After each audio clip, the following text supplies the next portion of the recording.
Bonjour à tous, je m'appelle Laura Prioul, j'ai 21 ans et il y a un an maintenant que j'ai été agressée physiquement, frappée, violée.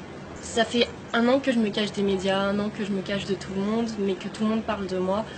Je n'ai jamais parlé parce que je ne voulais pas faire le buzz, parce que j'avais peur, parce que je ne veux pas entendre parler de moi comme ça, parce que je me sens vraiment salie par cette histoire. Tout le monde est au courant, tous mes amis, toute ma famille, tout le monde sait ce qui s'est passé pour moi. Et c'est vraiment très dur à accepter. Donc maintenant, je vais être cash et je vais vous dire ce qui s'est passé sans vraiment rentrer dans les détails. J'étais en boîte de nuit sur Paris. Il se trouve que mon agresseur était aussi là. On a passé une super soirée, vraiment très gentil, à m'inviter à sa table, à boire un verre, etc. Je ne buvais que de l'eau. Lui, il buvait de l'alcool, beaucoup d'alcool. Donc par la suite, il me propose d'aller dans une deuxième boîte de nuit. Je me soucie du fait de comment je vais rentrer chez moi. Il me dit qu'il a des chauffeurs privés, qu'il me fera ramener, etc. Donc très bien. On part pour cette deuxième boîte de nuit. Au final, une voiture se gare à côté de nous, des paroles sont échangées en arabe, je n'y comprends strictement rien du tout. Je demande à mon agresseur ce qui se passe et il m'explique qu'on va finir en fait la soirée dans un hôtel, dans l'hôtel de son ami, parce que la boîte de nuit n'est pas très bien. Soit. Étant déjà dans le taxi, envie de continuer à m'amuser avec cette personne, envie de découvrir vraiment qui c'est, etc. J'accepte le fait d'aller dans cet hôtel. Donc on arrive à l'hôtel, nous sommes 4 personnes, une fille, un homme, mon agresseur et moi. Donc dans cet hôtel, nous continuons à faire la fête, à s'amuser, à rigoler, à regarder des vidéos. On a dû quitter la chambre d'hôtel en fait parce qu'on faisait du bruit et il nous a dit oui, dans ma chambre d'hôtel on peut y aller, on peut faire du bruit, j'ai tout l'étage, personne ne nous entendra, alors on peut continuer là-bas. Donc très bien, on décide de tous aller là-bas.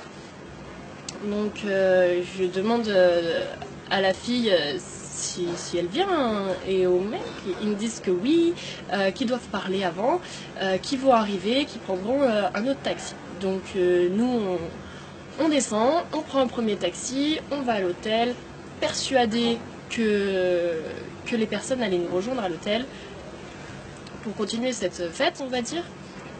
J'y vais sereinement. Donc une fois dans la chambre, on met de la musique. On continue à danser, à faire la fête et on était proches et à un moment on s'est tous les deux embrassés en fait et il a voulu me rembrasser et j'ai tourné la tête et ça lui a pas plu. Je me suis fait frapper d'un coup et je n'ai pas vraiment compris ce qui se passait sur le moment parce que dans ma tête tout était beau et tout se passait bien. J'ai voulu me défendre et cette personne m'a refrappé. Je n'arrivais rien à faire, rien du tout. Il était vraiment trop fort pour moi, sur moi, à me frapper et cette personne a fini par me violer. Donc après m'avoir frappé et violée, je me suis enfermée dans la salle de bain. Il fallait que je retourne dans la chambre parce qu'il y avait mon téléphone, je devais prévenir quelqu'un, je devais appeler quelqu'un, il me fallait de l'aide, je ne pouvais rien faire et je suis rentrée dans la chambre.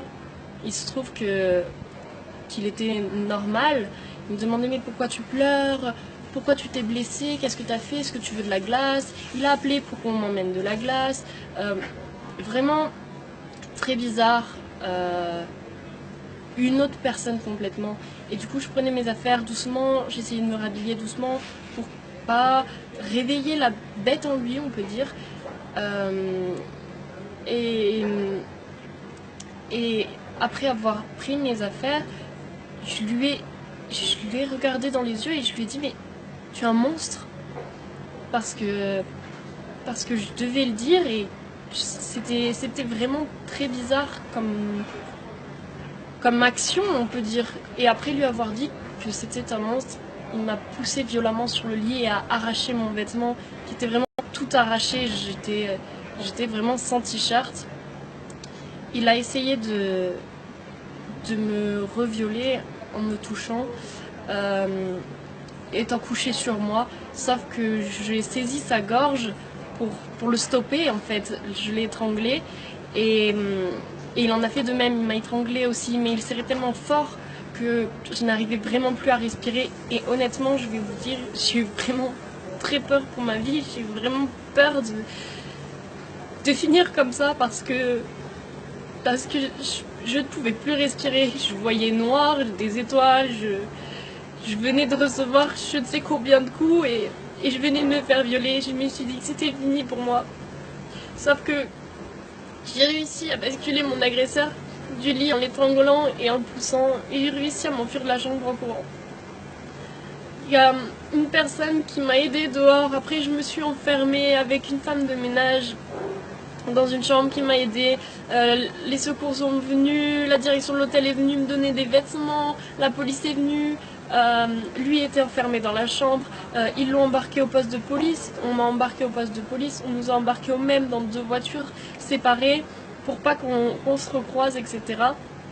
Arrivé au poste de police, j'ai porté plainte, on va dire, mais ce n'était même pas réfléchi de ma part. Au poste de police, on m'a dit bah voilà, qu'est-ce qui se passe? J'ai tout dit et j'ai pas eu le temps de réfléchir, de savoir si je voulais porter plainte, si je voulais pas porter plainte, ce que je voulais faire, ce que je voulais pas faire. J'ai pas eu le temps de tout ça. Donc après avoir porté plainte, j'ai été emmenée à l'hôpital pour soigner mes blessures, pour me faire des tests ADN, faire des tests alcoolémie, faire des tests pour la cocaïne, faire toutes sortes de tests. J'y suis allée le jour même, j'y suis retournée le lendemain.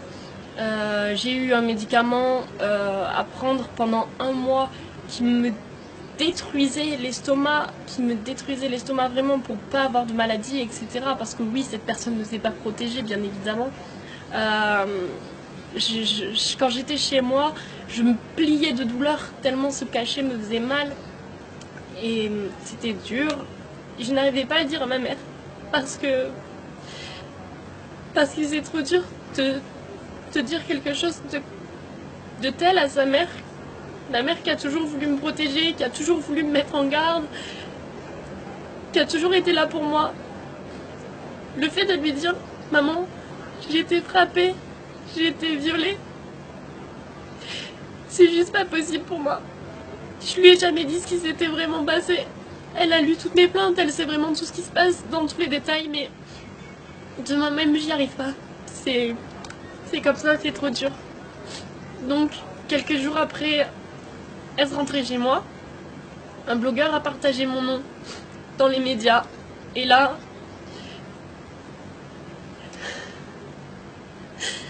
j'ai toute ma vie, on peut dire, qui s'est écroulée ce jour-là. Parce que on a commencé à m'insulter. On a commencé à me traiter de tous les noms. On a commencé à me menacer de mort. On a commencé à me menacer de tout ce que vous voulez. On a commencé à me dire vraiment des choses qui blessent. On a commencé à contacter mes grands-parents, à contacter ma mère, à contacter mes amis, savoir qui j'étais, à me contacter, à m'insulter, à me rabaisser, à m'inventer des histoires, à faire énormément de choses comme ça. J'ai eu tellement de menaces, j'ai vu tellement de commentaires sur moi. Je ne voyais aucun commentaire positif me concernant. Énormément de gens parlaient, énormément de gens m'insultaient, mais personne ne me soutenait, à part ma famille et mes amis. Sur internet, je voyais que du noir. Les gens ont commencé à m'appeler, oui, j'ai vu qu'il s'était passé ça, qu'est-ce qui se passe, etc. Je me suis coupée de tout le monde parce que j'y arrivais pas, c'était trop dur que les gens puissent savoir ça sur moi. J'ai changé de numéro de téléphone, j'ai supprimé tous mes réseaux sociaux. Je me suis coupée vraiment de tout le monde, je n'avais même pas le droit d'habiter chez ma mère pour ma sécurité. Donc c'était encore plus dur parce que j'avais vraiment besoin d'elle. Elle était là bien sûr, mais j'avais pas le droit d'habiter avec elle. C'était horrible pour moi. C'est comme ça.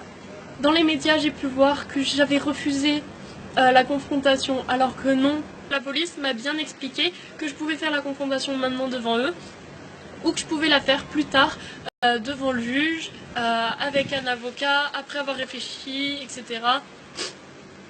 Sachant que je venais de me faire agresser par cette personne, la dernière chose dont j'avais envie, c'était de le recroiser, de le voir ou de l'entendre même, ou quoi que ce soit.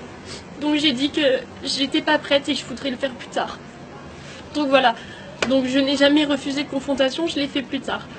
Ensuite, on a pu dire que j'étais coiffeuse, que j'étais escort girl, que j'étais chômeuse, que j'habitais à Nice, que je faisais que des défilés de mode, que plein de choses comme ça. Et tout est faux. Après, au Nouvel An, on a dit que des fans de mon agresseur m'auraient retrouvé dans la rue, sorti du lido, m'auraient fracassé, tapé une bouteille de bière sur la tête, etc.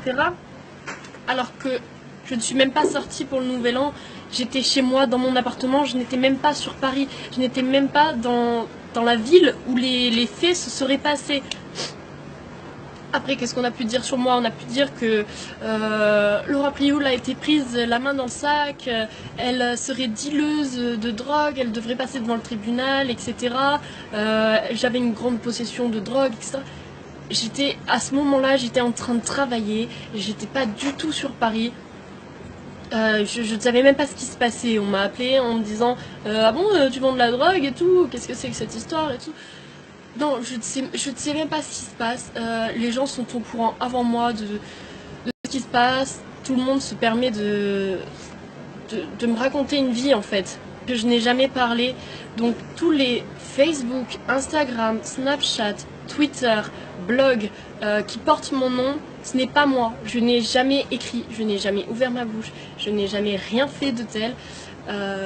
Au jour d'aujourd'hui, oui j'ai peur, oui je fuis la ville parce que je n'arrive pas à sortir. J'ai peur qu'on me reconnaisse dans la rue, j'ai peur qu'on m'agresse, j'ai peur que toutes ces menaces soient mises à exécution, j'ai peur de croiser quelqu'un qui pourrait dire ah mais c'est elle, j'ai peur qu'il se passe quoi que ce soit, j'ai peur pour ma sécurité, j'ai peur pour la sécurité de ma famille, j'ai peur pour la sécurité de mes proches. J'ai peur pour tout ça et c'est dur pour moi d'avancer avec ça. Écoutez-moi bien, je n'accepterai jamais d'argent pour enlever ma plainte parce que je veux que cette personne finisse derrière les barreaux parce que c'est trop dur, vraiment. Et j'ai pu savoir dans les médias que je n'étais pas la seule victime de cette personne, de cet agresseur. Je sais qu'il y a d'autres filles qui ont été victimes de cette personne. Des médias en parlent, etc. Et j'essaye de me battre pour moi, mais j'essaye de me battre aussi pour ces autres personnes. Mais c'est dur, sachez-le, et j'ai besoin de soutien. Et je suis là aussi pour soutenir ces autres victimes. S'il vous plaît, sortez du silence et allez porter plainte ou je ne sais pas, mais aidez-moi, j'ai besoin d'aide, je suis toute seule contre cette personne. Les filles qui ont été victimes de quoi que ce soit, manifestez-vous, que ce soit par écrit, que ce soit en envoyant quelque chose, des preuves, des messages, en allant porter plainte, ce que vous voulez. Mais